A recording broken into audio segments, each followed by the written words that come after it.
This is Optimal Startup Daily, episode 320, How to Use Consumer Psychology and Pricing Mind Games to Increase Sales, by Steve Chou of mywifequitherjob.com.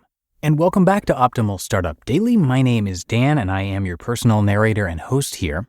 This is the podcast where I read to you from some of the best blogs on entrepreneurship, and I do that every single day, including weekends and holidays. Is your Wi-Fi slowing down at the office or when you're working from home? Then it's time for you to upgrade your Wi-Fi. Netgear's business Wi-Fi 6 products, like their Orbi Pro Mesh systems and Wi-Fi 6 access points, represent the latest in Wi-Fi technology. The world runs on Wi-Fi. With Netgear Wi-Fi 6 business solutions, you get the very best Wi-Fi performance, security, and coverage to keep you connected, whether you're at the office, working from home, or on the go.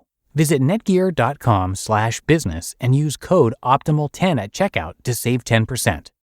And today's post is coming to you from Steve Chou, who is a regular contributor to both this show and the other podcasts in our network, so we'll tell you a little bit more about that after the reading. But for now, let's get right to it as we optimize your life.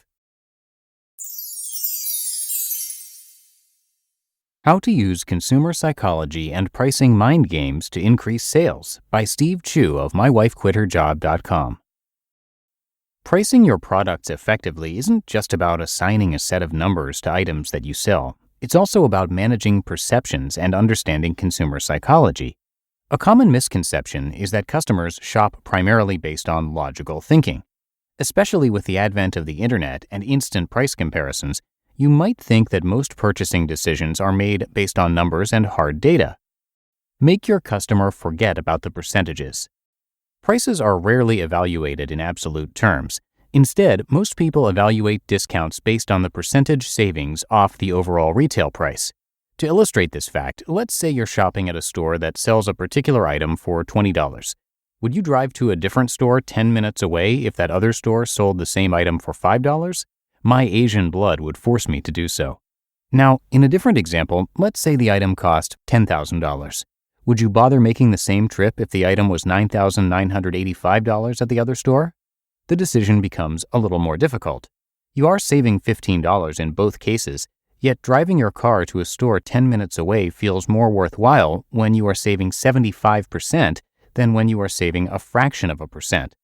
This discrepancy manifests itself because our perceptions of value are heavily influenced by percentages. Why is this important? It's valuable information because it tells you that you shouldn't even bother offering a discount if it's going to be perceived as insignificant to the customer. Instead of offering that small discount, give away an item for free instead, or offer something else of value that is hard to quantify. A good example of this is when you buy a new car. Instead of giving you a couple of $100 in discounts, which you won't perceive as very much, car dealers will make you feel better about your purchase by offering you free financing or free servicing of your car for a set period. The discounts are most likely equivalent either way, but seem more attractive because they are presented to you differently. Appeal to your customer in a good light. A customer is likely to pay more for an item if they believe that they are purchasing the product from a company that is fundamentally perceived as good. For example, if your store donates a portion of the proceeds to charity, a customer will be more inclined to shop with you even if you have slightly higher prices. I'm seeing a lot of companies go green these days. Going green carries the connotation that a company really cares about the environment. Call me a cynic, but I personally think that many companies are going green to extract higher prices from customers. In any case, the gist of it is that if you can project an aura of compassion or good from your company, you will be able to extract higher pricing. This concept carries a very close analogy to establishing a good brand for your business. Provide different reference points. Ever notice why there's always a wide variety of products for sale that span an entire gamut of prices? It's because we as customers are always trying to establish what we consider a reasonable reference price for a particular product. By skewing the prices of different styles of the same item, stores can heavily influence customers to purchase a more expensive product. This is best illustrated with an example. A study was conducted where two sets of customers were asked to select between models of flat panel television sets.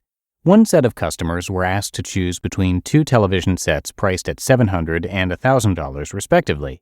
The second set of customers were asked to select between three models priced at $700, $1,000, and $2,000 respectively.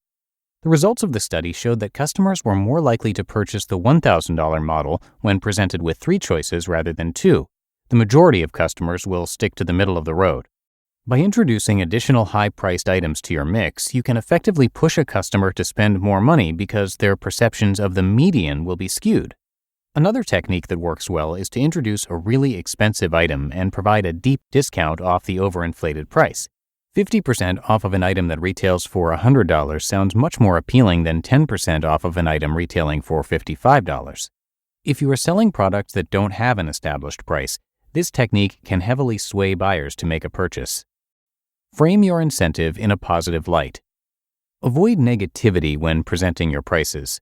Always present your product prices in terms of gains and not losses. Frame your prices in the most positive light possible. What exactly does this mean? Well, let's illustrate with an example. Which of these deals sounds better to you? Item A sells for $1,200 with an instant cash rebate of $200. Item B sells for $800 with an additional courtesy fee of $200. The deal for item A sounds infinitely more appealing to me.